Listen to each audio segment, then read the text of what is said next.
Para quem não me conhece, eu sou o Coronel Erivaldo, sou instrutor de armamento e tiro. A gente trabalha aqui com a colaboração do nosso amigo Ronaldo, armeiro credenciado pela Polícia Federal. E a gente vai abordar, meus amigos, um tema que eu acho que é importante para a segurança privada, que já também foi motivo de algumas perguntas, de questionamentos. A legítima defesa. Legítima defesa armada, certo? O que é a legítima defesa? Legítima defesa é uma excludente de ilicitude. Tá? Não tem crime.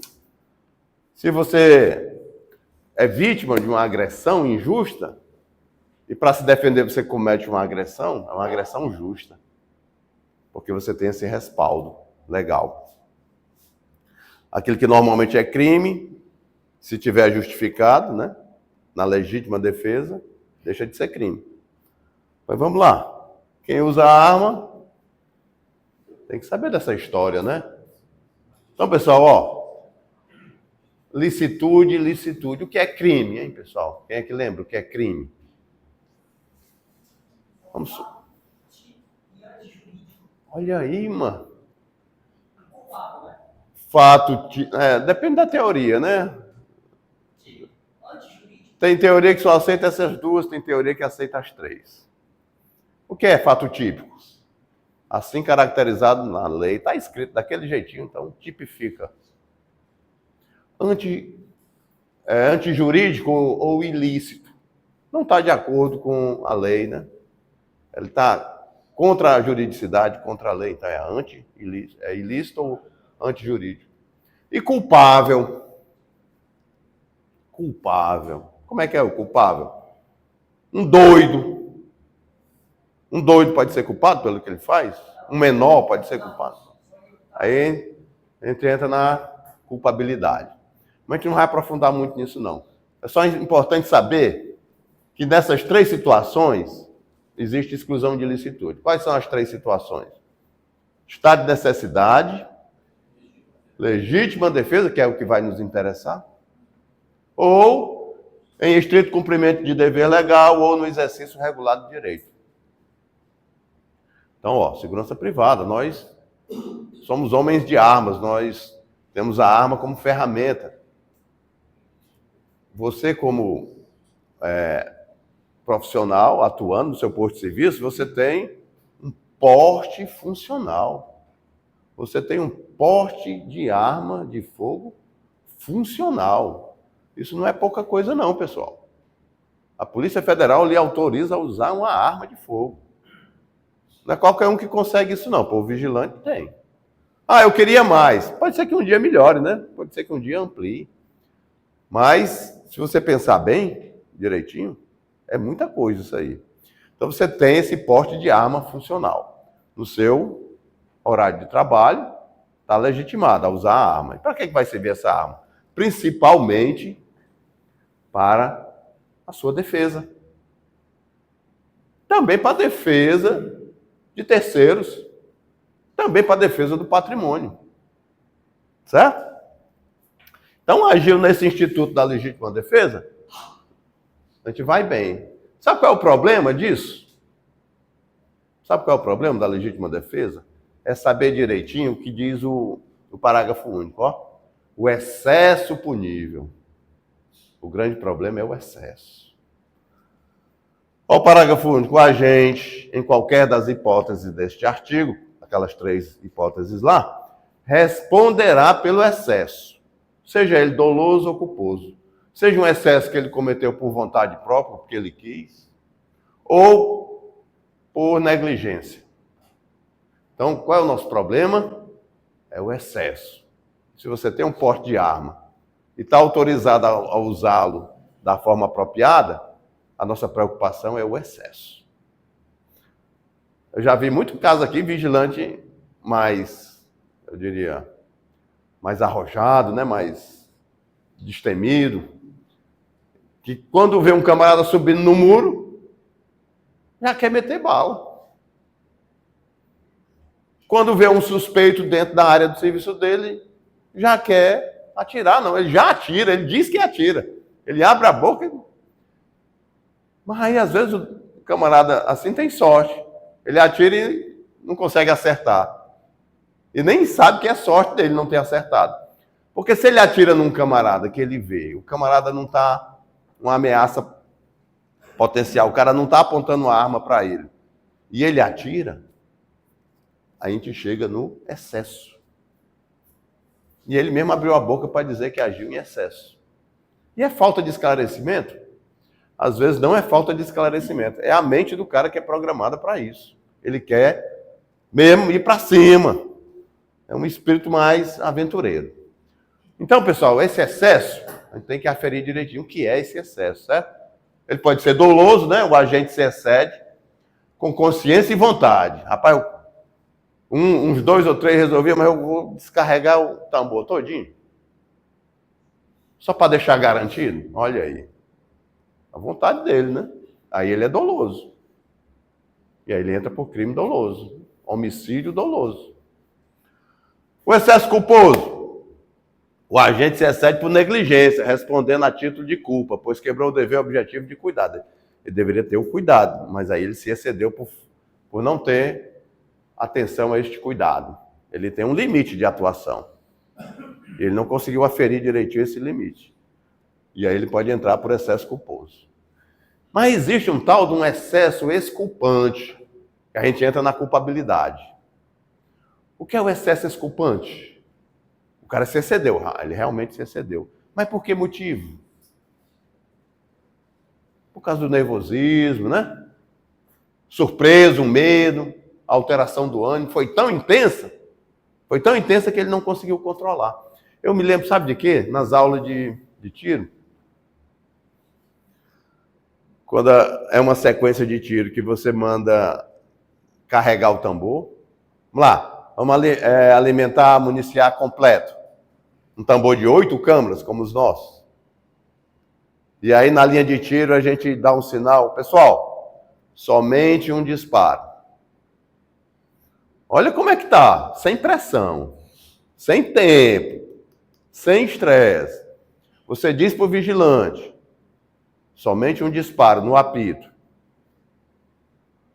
E quando você apita, o que é que o vigilante faz? Pou, pou, pou, pou, pou, pou, pou, pou. Até descarregar o tambor. Alguns de vocês devem ter presenciado isso em alguma aula. Porque isso chega a ser comum. Quer dizer, o camarada está num momento de tranquilidade. O cara está num momento de tranquilidade. E não conseguiu administrar a munição que tem. Imagine no estresse, no momento de estresse. Imagine quando ele tem que enfrentar uma faca ou alguém atirando. Aí é que a dificuldade vai aumentar mais ainda, né? Então pronto. O excesso, pessoal, é quando extrapola. Se você poderia resolver com 1 ou 2 disparos e extrapola, então você vai responder pelo que extrapolou. Certo? Vai responder. E aí tem a desproporcionalidade, né? É um pouco diferente, a desproporcionalidade. Aqui, na desproporcionalidade, na realidade, não tem nem legítima defesa. Imagine só uma situação, atirar por causa de um xingamento. Você está armado, o cara chega, ó, você é diz um nome feio lá, uma referência negativa da sua mãe. Opa, não admito isso. Aí mete bala no camarada, atira no camarada, totalmente desproporcional. Ah, mas ofendeu a minha honra. Não é com essa medida extrema que você vai resolver esse problema. Até vias de fato é aceitável, mas você atirar já é uma situação extrema. Isso demonstra o quê? Que você não tem o equilíbrio, a condição psicológica necessária para utilizar uma arma. Na academia a gente é doutrinado assim. Polícia a gente é doutrinado a levar nome feio. A falarem mal da mãe da gente, que acaba nem conhece a minha mãe, vai falando mal dela. É exatamente para, no momento de crise, você ter essa condição psicológica. Que é comum. Trabalho de rua é comum. E se o camarada não tem esse equilíbrio, ele entra na desproporcionalidade. Aí ferrou. Mas vamos adiante, pessoal. Legítima defesa é isso aqui, ó. Entende-se em legítima defesa quem, usando moderadamente os meios necessários, repele injusta agressão, atual ou iminente, a direito seu ou de outro. Olha aqui o texto, né? É um textozinho resumido, mas tem elementos que a gente tem que estar atentos. A moderação. Moderação. Extremamente importante a moderação. Saber aquilatar, né? Saber só pesar, medir da forma correta para evitar o excesso. Os meios necessários. Use o meio que é necessário. Vocês lembram lá do debate em São Paulo? O que é que o Datena fez? Foi um meio necessário, né? Foi um meio necessário, que ele se valeu daquele meio necessário, né? Mas faltou moderação ali. Faltou moderação. Foi desproporcional. Oi? No caso da via de fato, você usar o armamento, é viável então? Não. Via de fato, certo. Via de fato, tecnicamente, é complicado. Se você está com a arma na cintura e entra em via de fato, a possibilidade de você ter aquela arma arrebatada é muito alta. Até porque tem um entendimento que se a pessoa tem conhecimento de artes marciais, é como se ela fosse equiparada com a pessoa que ela tivesse armada, né? Isso, mas aí tem os graus de intimidação, né? Porque você pode intimidar a pessoa sacando a arma e apontando para ela, é uma forma de intimidar. É uma incapacitação psicológica isso. Se a pessoa não se intimidar, se você está num posto de serviço, você sente que a ameaça é iminente, atual e iminente. Você aponta a arma, é uma forma de intimidar, é uma incapacitação psicológica. Mas se o camarada continua avançando, aí você tem uma ferramenta, você já tem como escalonar isso. Certo? Você com a arma na cintura entrar na via de fato é arriscado, porque você pode perder aquela arma. Mas vamos focar aqui, ó. Moderado, usar moderadamente, usar os meios necessários, repelir injusta agressão. O que é uma injusta agressão? Repelir injusta agressão. Uma tentativa de lhe assaltar, uma tentativa de esfaquear, agressão injusta. Como é que você repele uma injusta agressão? É agredindo de forma justificada, né? Legitimamente. Agora, ó, vou repelir isso legitimamente. Meu propósito é repelir. O cara quer me matar. Qual é o meu propósito? É matar ele? Não, é repelir. Aí é um plus, é uma outra situação. A minha mente tem que estar programada para repelir, para incapacitá-lo, para fazer cessar. Porque se você raciocinar, o cara quer me matar, ele vem para cima me matar, eu vou matar ele primeiro. Aí não é o raciocínio correto para você ser beneficiado por esse instituto. Não é. Mesmo que você pense diferente, mas se você abrir a boca, pode, não, eu queria era matar ele. Você está botando a caça a perder. Não, meu objetivo era anular aquela ameaça. Deter a ameaça. É repelir. É repelir. Você sabe que tem situações extremas, né? Que aí você tem que ir ao máximo também para repelir. Isso tem que ser atual ou iminente. Atual é agora. Ou já quase acontecendo. Não é uma coisa antiga, não. Coisa antiga é vingança, né? Ou coisa futura. O cara me ameaçou. Vou matar ele. Não. É atual ou iminente. Há direito seu ou de outro. Está agredindo o meu direito ou está agredindo o direito de outro. Hein?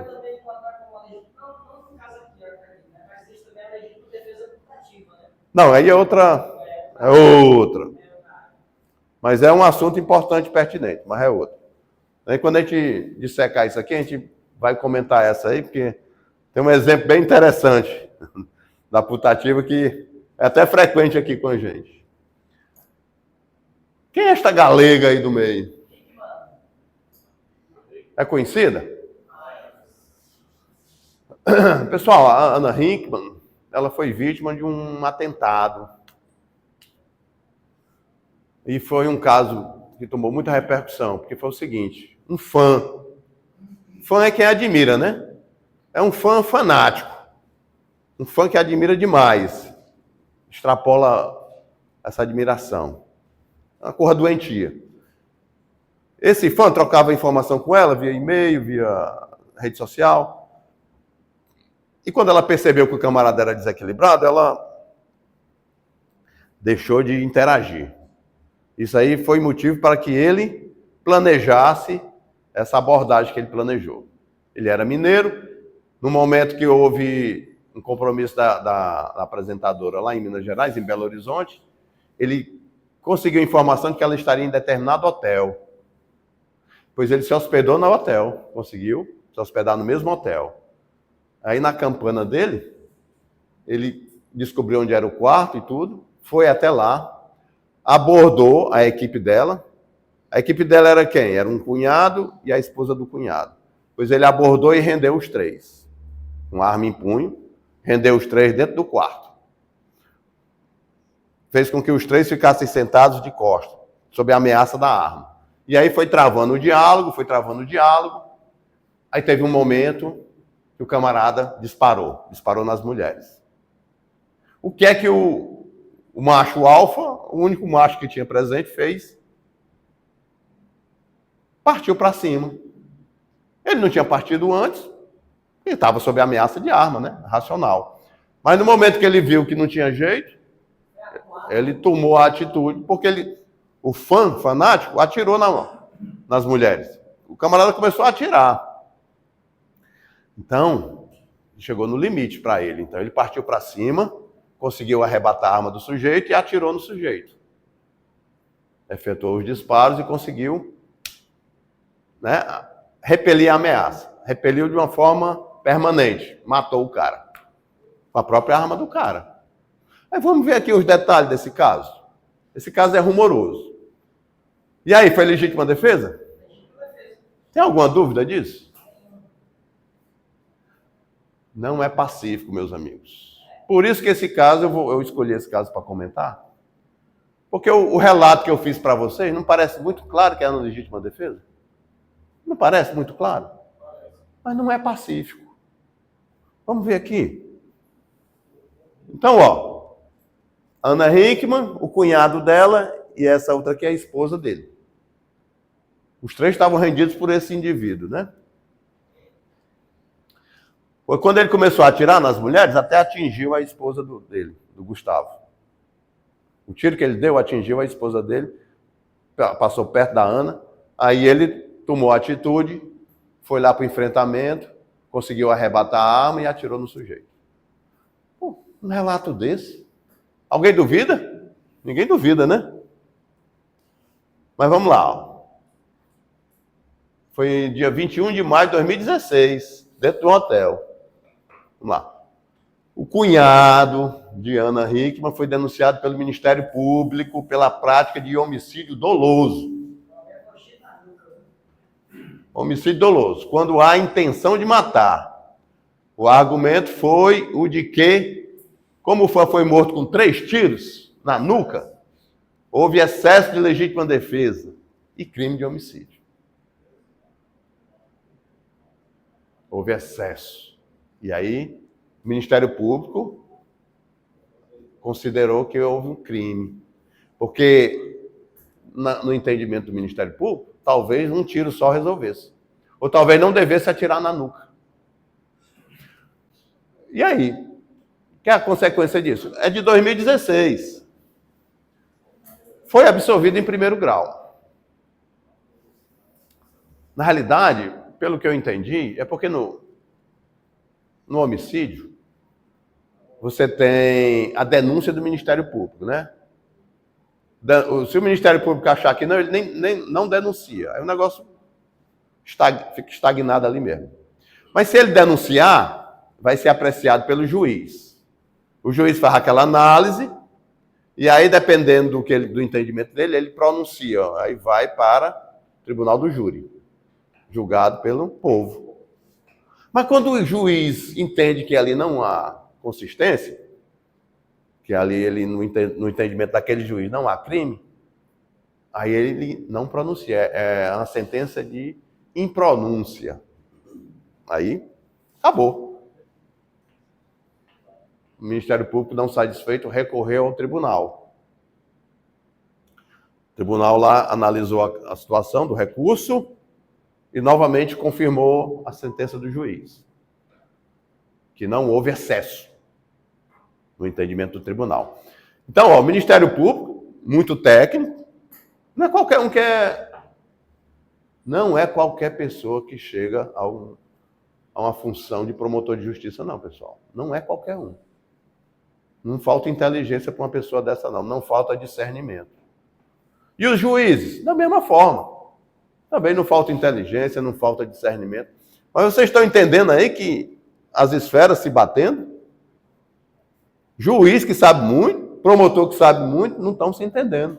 Tem pensamentos diferentes de um mesmo caso.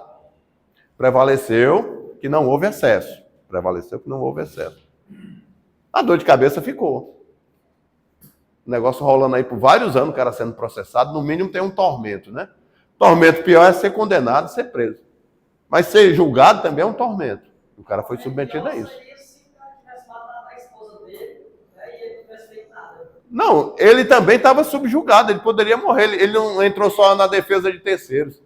Foi na defesa de si próprio também. Porque se ia começar a tirar em um, aí não tem limite mais. Para mim, ele fez o certíssimo.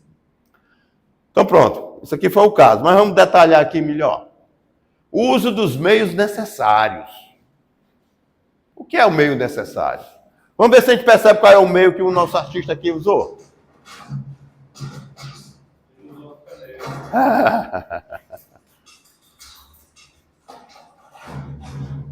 Olha aí. Usou o meio necessário. Mas era o meio que tinha na mão, né?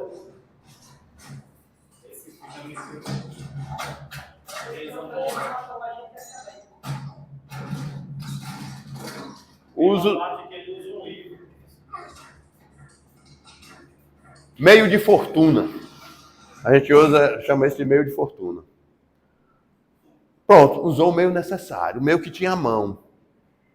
Era o que valia mais para ele. O Datena, qual foi o meio necessário que o Datena usou? Pessoal, uma cadeira dessa aí, aquelas cadeiras lá, se aquilo ali pega na cabeça, tinha matado.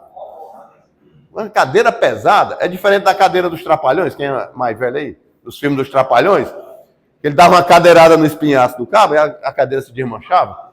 Aquilo é cadeira cenográfica, né? Ela é feita para desmanchar, mas dá uma cadeirada numa cadeira pesada dessa aí para ver. Então, ó, o uso do meio necessário. No caso Ana Hickman, o uso dos meios necessários foi questionado somente por causa do excesso. Ele não questionou porque usou a arma. Porque ele usou a arma do próprio agressor. Então pode-se dizer que houve paridade de armas, né? Ele utilizou a arma do próprio agressor, que ele tomou do agressor. Mas se ele não tivesse essa condição, ele poderia usar qualquer meio ali, uma cadeira, qualquer coisa pesada que ele pudesse arremessar, ou então alguma coisa para fazer contato. É o meio necessário. Agora, existe jurisprudência, meus amigos, no sentido de utilizar o meio necessário que seja menos letal. Menos letal. Ainda tem jurisprudência para isso. Olha só. Vou dar um exemplo prático aqui. Eu estou com 380 aqui e estou com 40 aqui. Aí vem a ameaça. Qual é que eu tenho que usar? De acordo com essa jurisprudência. De acordo com essa jurisprudência. Mas, pessoal, o meio necessário, eu é que tenho que... Mas não é só escolher, não. É o que está mais próximo, o que está mais à mão. Não é isso? Ah, isso aqui... Ah, 380 está mais à mão porque ela está aqui. Cadê a 40? Vixe, está lá atrás. Essas coisas aí, ó. Quem avalia é quem está no calor da emoção. No calor da emoção. Eu vou atrás da mais fraca. Não dá para o cabo raciocinar assim, não. Não dá. Então, o meio necessário é o que está à mão. E é o que eu vou considerar que vai ser melhor para resolver o caso. No caso lá do Borne, ele usou a caneta. Ele usou uma caneta, né? Eu acho que eu usaria esse extintor aqui, ó. Acho que eu usaria esse extintor para bater no cara.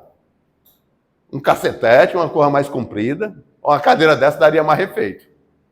Eu avalio na hora e vou escolher o meio necessário. No caso da Ana Hickman, o camarada teve que recorrer ao meio necessário apropriado, que foi arrebatar a arma do agressor. Então, quanto ao meio necessário, só tem essa ressalva aqui, né? Que existe jurisprudência nesse sentido. Que seja o menos letal. Agora, quando a gente entra na moderação, é que aí vem o grande X da questão, o grande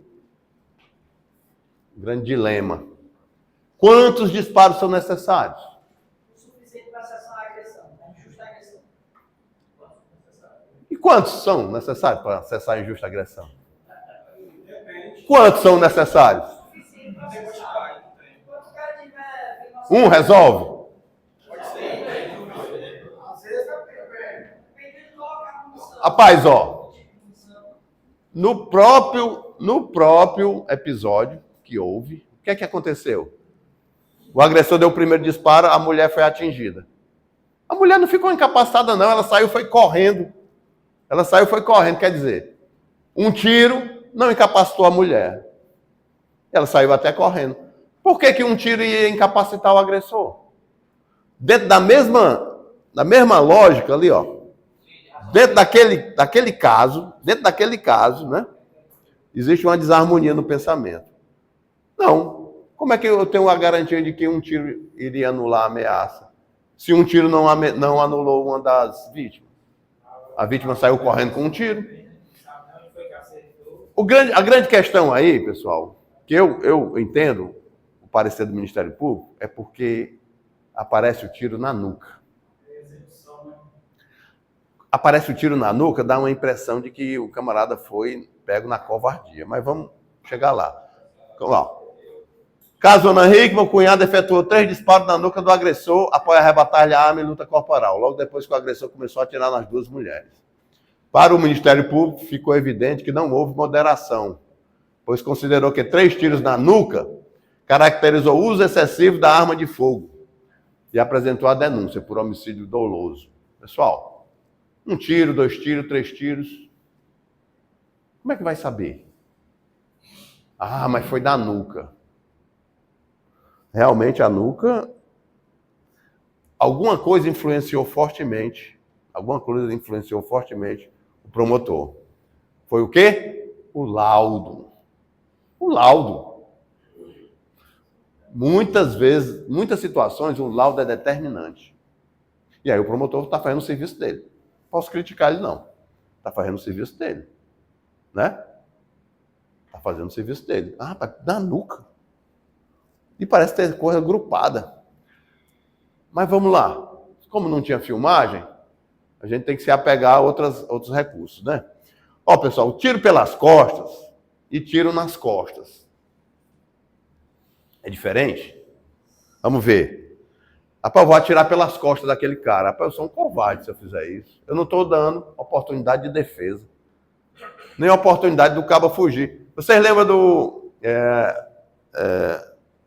tem cabo que gosta de filme aqui. Quer ver um que ele lembra?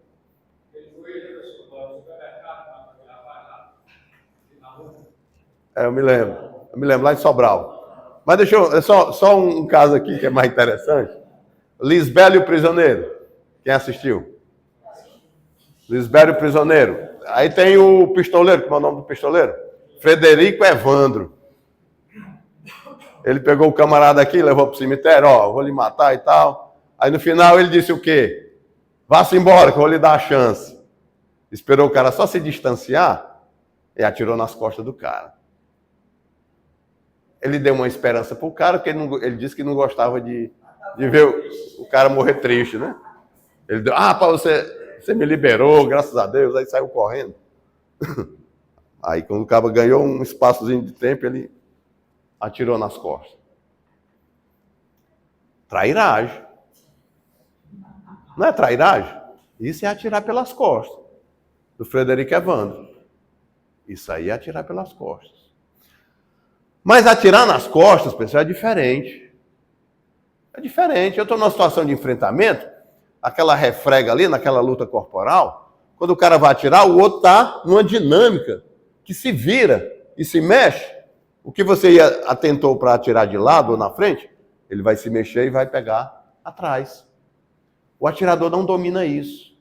Porque o alvo, ele acaba mexendo mais rápido.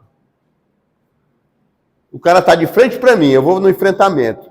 Só que o cara vê que eu estou armado e vou atirar, ele começa a se virar. E quando ele começa a se virar para correr, e eu começo a atirar, às vezes eu não tenho aquela sincronia exata. E a minha intenção de atirar na frente, acaba pegando de lado ou nas costas. É diferente. Não tem aquela covardia, a trairagem, a crocodilagem de atirar nas costas. Então, ó, atirar pelas costas é diferente de atirar nas costas. Pode ter sido o caso dele. Como ele estava no enfrentamento, numa luta corporal, talvez a intenção dele fosse atirar nas costas. Talvez fosse isso. Como não tem imagem, a gente tem que se valer, né, dessas projeções. Ainda falando na medida da moderação, ó, qual é o momento da ação e reação? Ele deve esperar o agressor atirar? Ele vai esperar atirar para poder partir para cima? Segundo quem? Segundo alguns entendimentos de Ministério Público, sim. Não, esse entendimento não é só de Ministério Público, não. Tem juiz que pensa assim, tem advogado que pensa assim. Isso é poluído. Tem esquerda e tem direita? É mais polarizado.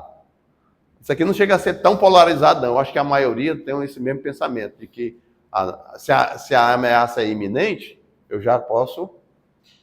mas tem os... Acho que em cada segmento deve ter pessoas com esse pensamento. Talvez na sala tenha. Será que tem nessa sala? Que deve esperar? Alguém tem? Pode ser que tenha, mas não tenha coragem de dizer. Olha aqui, ó. Ó, no caso da Ana Hickman, né? Ó, o cunhado estava rendido junto com as duas mulheres sob a mira da arma. Só partiu para o enfrentamento com o agressor depois que o mesmo começou a atirar nas mulheres. Eu achei esse princípio aqui no direito. Nemo spectare tenetur donec percutietur. Eu não preciso esperar atirar, não. Mas olha o que essa promotora disse aqui, vamos ver. Essa aí que eu vi o comentário dela.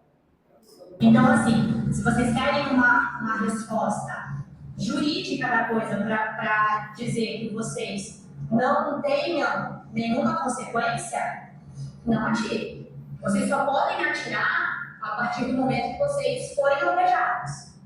Vocês não têm uma arma para atacar. Vocês têm uma arma para se defender. Vocês só podem atirar a partir do momento que vocês forem alvejados. Ó, ela está dizendo até diferente. Ela está dizendo não é quando o outro começar a atirar, não. É quando eu for alvejado. Se errar, Olha como se contradiz. Não, só pode dar um tiro. Não, você só pode dar um tiro. Não, você só pode reagir quando for alvejado. Então fechou a conta. Porque se eu morro com um tiro e só posso reagir quando eu for alvejado, então eu não vou reagir, né? A conta fechou. A conta na cabeça de alguns, né?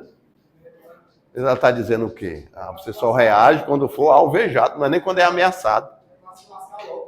Então já é mais extremo, né? É os absurdos que a gente vê, mas tem muita gente pensando assim, o Ministério Público Federal. Deixa pra essa reação aí. Acha que o prefeito lá de Sobral, ele pensou assim, porque ele botou a guarda na rua, deu o colete para todo mundo, aí não deu arma para ninguém se defender. Ou seja, os caras só podem receber tiro. Pode ter nenhum revide, né? Está desarmado lá, guarda? É, lá desarmado. Mas usa colete. Colete à prova? O colete balístico? É alvo para abordagem. Justamente. E olha que o vagabundo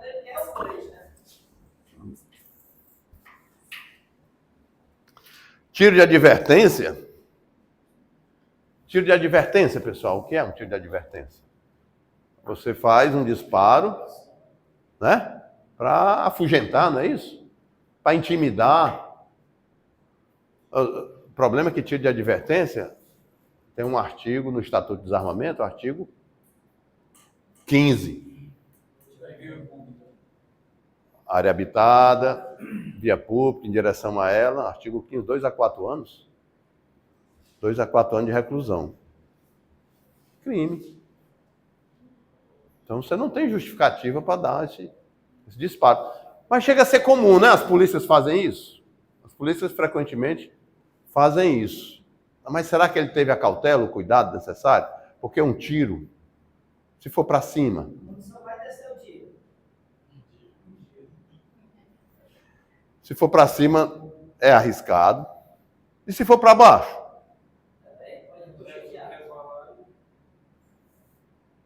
Se for para baixo, pessoal, aqui mesmo tem um instrutor que fez um tiro de advertência para baixo e o resultado não foi bom. Ricocheteou, atingiu o agressor lá, o infrator. De imediato o cara nem percebeu que foi atingido, mas uns 15 minutos depois chega lá o alarde que tinha sido baleado. Aí teve que ir para a emergência e morreu. Então você atira para baixo, pode ricochetear. Atira para cima, ela vai declinar na trajetória e vai atingir alguém. Então um tiro tem consequência. Às vezes, eu até avalio, rapaz, pode evitar um mal maior. Pode sim. O que é que acontece com o assaltante, hein? Ele não quer fazer o serviço ligeiro? Ele não quer perder tempo, não. O cara chega num restaurante, numa pizzaria, ele não vai fazer o arrastão ali e ele tem que ser ligeiro, né? O crime de oportunidade, aquela oportunidade é uma janela que se abre para ele. Ele sabe que tem que ser rápido. Aí quando ele escuta um disparo, ele cola as placas. Rapaz, se tiver uma bomba rasga-lata, você jogar uma bomba rasga-lata, ele vai colar as placas. Ele não sabe que som é aquele, ele acha que é um disparo. Acho que estão atirando contra ele, ou a polícia está vindo. Ele trava. Eu acredito que o natural seria ele fugar, né? Fugir. Seria a reação natural. Então, se eu tiver a uma determinada distância e presenciar uma situação daquela, de repente, se eu fizer um tiro, como um tiro de advertência, mas de uma forma controlada, para um local que não ofereça ricochete, nenhuma inclinação desfavorável, eu acho que eu estou fazendo a melhor opção. Porque vai perturbar lá a operação dos meliantes. Ao invés de ir para cima para o enfrentamento. No ambiente urbano, tem cenário que não favorece. Tem cenário que não favorece você reagir. Porque tem pessoas próximas. Se você atinge você vai reagir, né? Em legítima defesa de terceiros.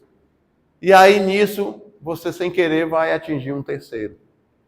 Aí botou tudo a perder. Não era nem para ter saído de casa naquele dia. Era para ter ficado deitado na varanda. Foi um dia ruim para sair. A escolha foi péssima. Se der certo, é herói, né? Mas um errinho vai ser condenado totalmente. Vai ter dor de cabeça demais. Então, tiro de advertência, eu particularmente acredito que existem situações que desestimulem a ação criminosa. Mas tem que ter consciência que é um crime. Tem que ter consciência que é um crime e pode ter repercussão, né? De ricochete ou de atingir um alvo por uma trajetória mais alta. Existe jurisprudência que calibre, que é menor, deve ser usado. É o que eu já tinha falado antes, né? Mas vamos aqui. Repelir injusta agressão. Ó, a gente falou meio necessário, moderação, repelir injusta agressão. Tudo são os elementos da legítima defesa. Então, ó, a injusta agressão não foi provocada ou criada, aquela injusta agressão. E ela tem que ser atual. Agora, está acontecendo agora. Ou iminente. Está para acontecer. Está para acontecer, iminente. A intenção não deve ser a de matar o agressor. Rapaz, você no íntimo pode até querer isso. Você pode até querer isso, e não tem problema você pensar isso. Tem problema você deixar isso claro, evidente.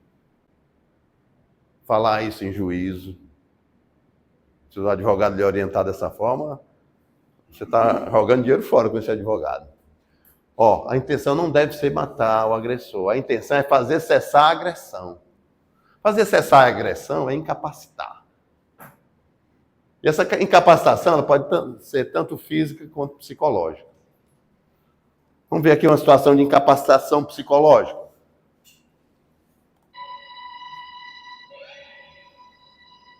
que é que está acontecendo aí?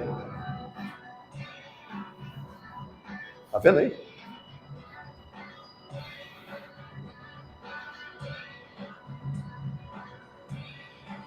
Isso aconteceu comigo. Não esse caso específico, mas muito parecido com isso aí.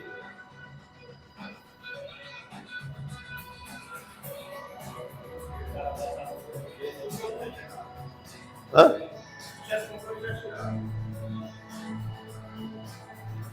Ele ainda engatilhou, né? Uma PT-100, parece uma PT-100. É plataforma Beretta aí.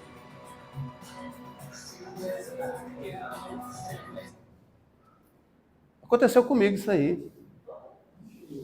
Não esse específico.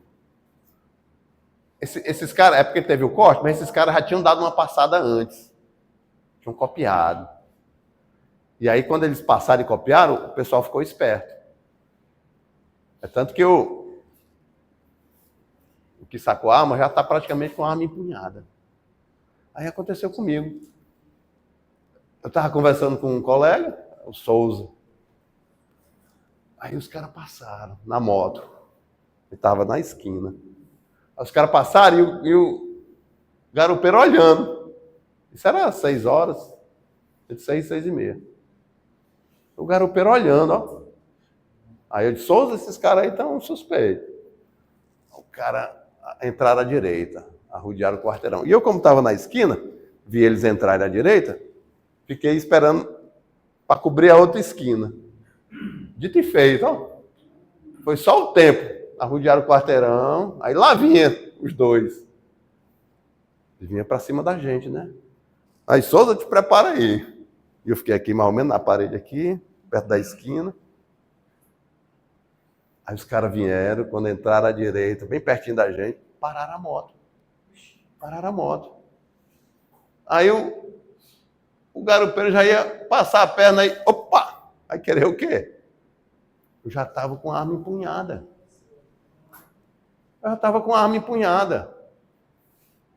Rapidamente eu saquei. Não atirei. Porque eu entrei na incapacitação psicológica. Não deixei oportunidade para que ele apontasse arma. Eu não deixei oportunidade para que ele apontasse arma para mim. Eu já fiz uma incapacitação. Se eu fosse um aloprado, aí eu meti de chumbo nos caras. Ah, os caras estão lá, estão com a arma e tudo. Só um instantinho. Estão com a arma e tudo. Mas se tivesse a filmagem da minha alopração. Estão vendo o excesso? Excesso. Eu não dei oportunidade. Ele também não deu a oportunidade dos caras puxarem a arma. Ele fez a incapacitação. Isso aqui é legítima defesa. Porque, pessoal, eu apontar a arma para uma pessoa, ó, sem justificativa, ali é uma pessoa, isso pode ser um crime de ameaça. Qual é a justificativa que eu tenho para estar apontando? Ali eu tinha uma justificativa.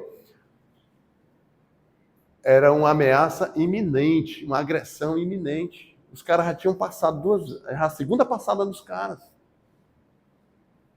Né? Iminente. Mas tem gente que não tem o equilíbrio, já vai sacando, já vai metendo chumbo. Sem nem ver a arma do cara, se eles realmente estão armados. E vai que os desgraçados estavam atrás da informação. Tem caba que é morredor, pessoal. Aí é a legítima defesa putativa. A legítima defesa putativa, onde é que está? Caba que é morredor. Eles tiveram um comportamento de bandido.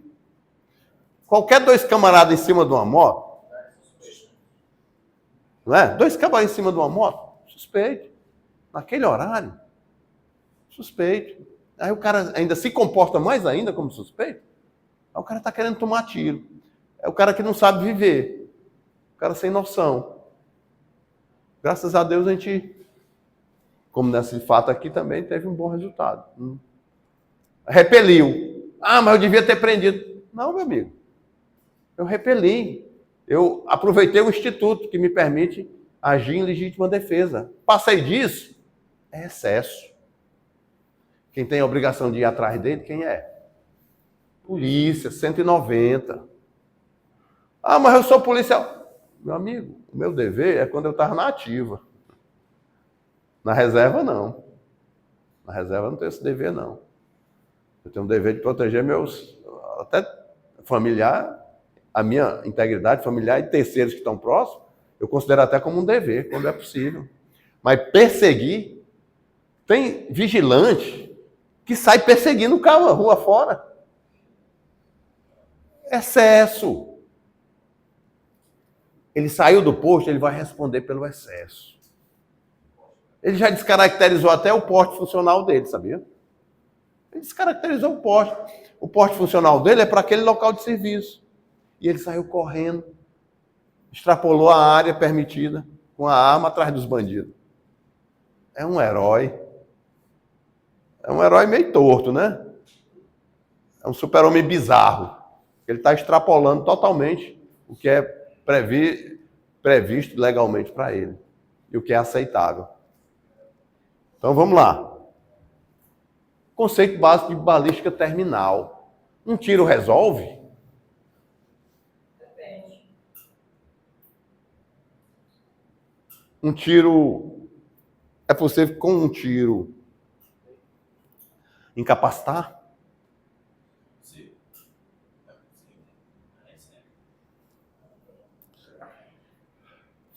Bom, pessoal, existe o que chama de triângulo da incapacitação. Existe o que se chama de triângulo da incapacitação. O item mais importante do triângulo da incapacitação, entenda o que eu falo, quando eu falo incapacitar, não é a mesma coisa de matar. Incapacitar é fazer com que o agressor fique sem condições de dar continuidade à agressão. É ele desabar, por exemplo. Ele desabou, eu considero que ele está incapacitado. Você pode pensar, pegou na cabeça e incapacita. Nem sempre. Cabeça não é sinônimo de incapacitação de jeito nenhum. Você tem o ponto certo na cabeça, né? O centro nervoso, que ele, se ele for atingido, realmente vai propiciar uma incapacitação imediata. Existe a coluna cervical, a coluna cerebral, ou o famoso espinhaço, no mais popular, né? A coluna vertebral, ou o mais popular que é o espinhaço. Se pegar lá, você vai ter também uma incapacitação, você vai desabar.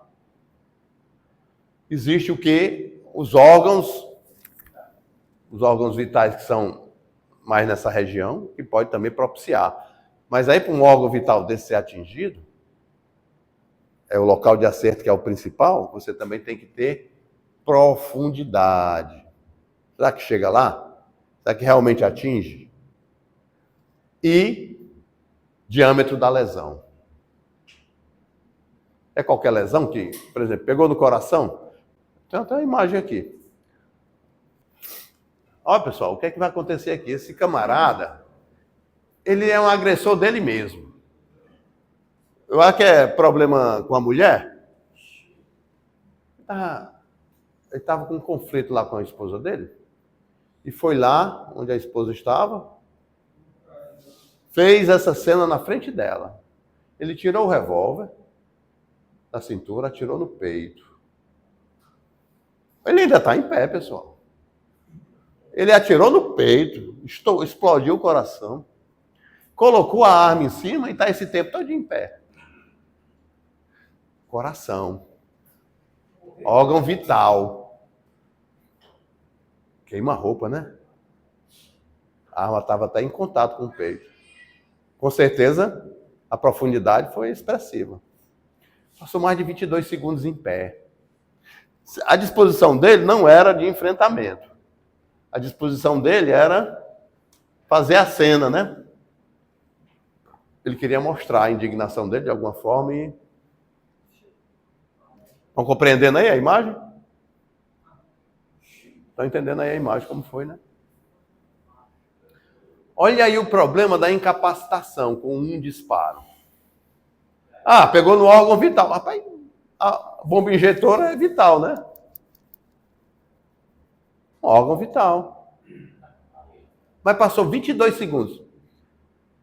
Tem a regra de Thule. Regra de Thule. Regra de Thule. O camarada, com 22 segundos, ele descarregaria o revólver dele em qualquer pessoa. 22 segundos, ele conseguiria descarregar uma pistola com 15 cartuchos. Né? Com meio segundo, um tiro mais ou menos tranquilo com meio segundo, ele daria 30 disparos se a mente dele tivesse motivada para reagir. Não era o caso desse aqui, que a mente dele não estava motivada para atirar em alguém.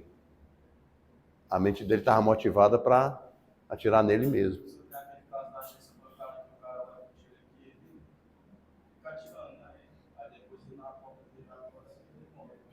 Agência bancária, é?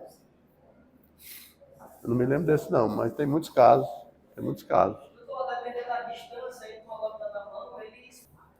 Essa própria imagem. Eu diria, não tem paridade aqui entre as armas. Uma faca, uma pistola. Meu amigo, a pistola perdeu aqui. A pistola aí já perdeu. Ah, mas a pistola é muito mais letal que uma faca. Nessas condições aqui, não. O que é que vai acontecer? O camarada rapidamente vai chegar antes que ele consiga engajar. Ele ainda está num processo de sacar.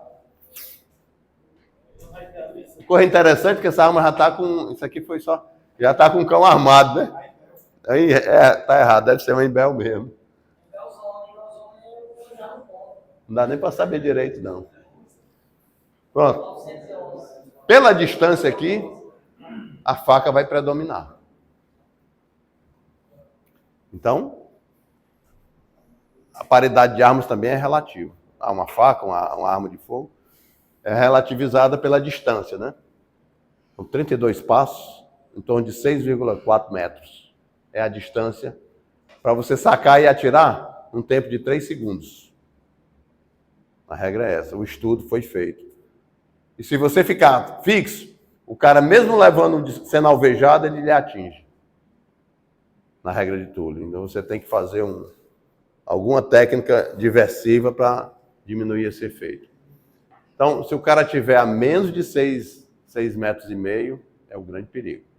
É por isso que existe um treinamento relacionado com a distância, né? A gente trabalha muito a 7 metros. A própria Polícia Federal recomenda 7 metros, porque seria uma distância mais segura, principalmente para a arma branca. Mas, sobre conhecimento de balística, eu quero falar outra coisa. Numa faculdade de Direito,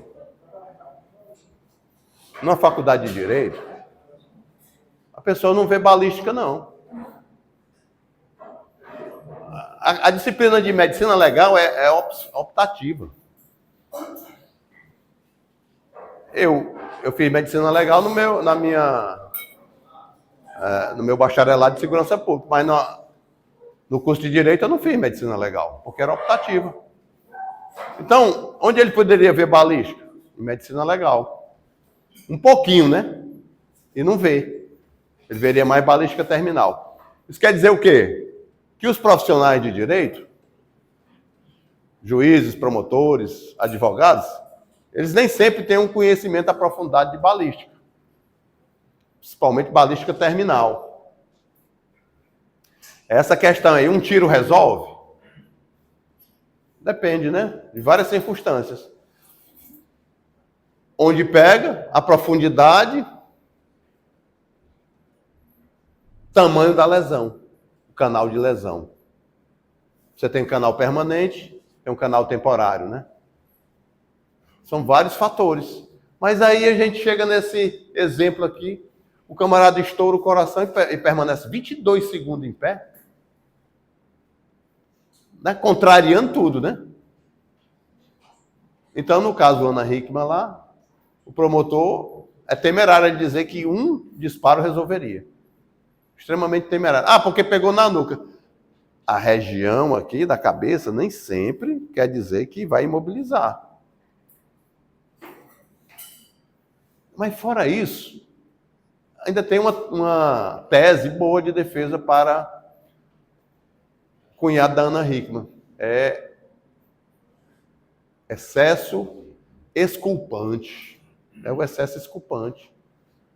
Porque o cara ali, ó, ele estava sob ameaça da arma, a esposa dele e a cunhada também estavam ameaçadas. Isso não abala não a mente do cara? O cara não fica perturbado não com um negócio desse? Como é que ele vai controlar um tiro, 2 tiros? Quando ele parte para cima, ele vai querer mesmo. Geralmente as mulheres esperavam isso dele, né? Porque era um homem e tal. E só tinha ele mesmo para fazer isso, né? Mas ele foi para resolver também a vida dele, porque ele estava sob ameaça. A dele com vocês, né?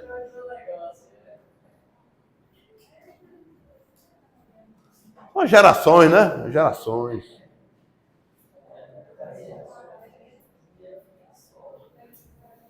São gerações diferentes. Então, no nosso estudo sobre legítima defesa, são fatores que têm que ser considerados: a moderação, o uso do meio necessário, certo? A agressão tem que ser atual ou iminente. E defesa de direito seu ou de outro. É o caso da Ana Hickman lá, né? Todos estavam subjugados, então ele agiu em legítima defesa dele próprio e das 2 mulheres. Algum comentário aí? Alguma coisa aí a acrescentar? Eu vou dizer aqui, o amigão falou, como é teu nome? Falou da putativa? O Barros falou da putativa. Estava eu e o Ronaldo ali sentados na sala dos professores.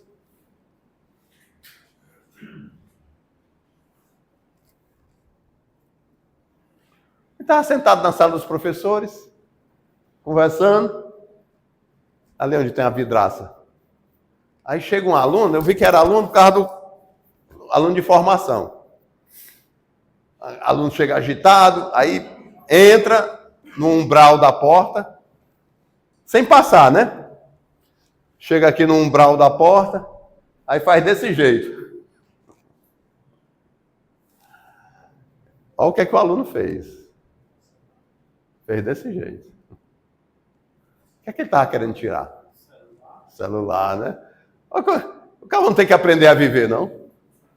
O cara chega fazendo desse jeito. Rapaz, ele está pedindo para levar. Isso aí já levantou uma ameaça, né? Iminente.